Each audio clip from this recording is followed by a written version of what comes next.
NASA's Boeing Orbital Flight Test-2 (OFT-2) was a significant milestone in the commercial crew program. Here are some interesting facts about the mission. Successful docking and return. The uncrewed Boeing CST-100 Starliner spacecraft successfully docked with the International Space Station (ISS) on May 21, 2022, and returned to Earth on May 25, 2022, landing in White Sands, New Mexico. Cargo delivery.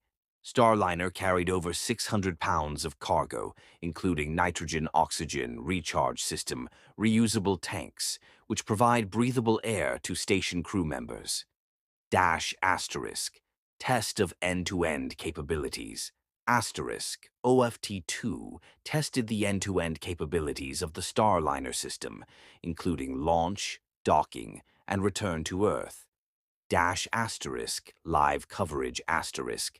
NASA provided live coverage of the return activities on NASA Television, the NASA app, and the agency's website. News conference. A post-flight news conference was held at NASA's Johnson Space Center in Houston, featuring key mission leaders. The OFT-2 mission marked a crucial step towards certifying Starliner for crewed flights to the ISS-12. Would you like to know more about NASA's Commercial Crew Program or the Starliner spacecraft?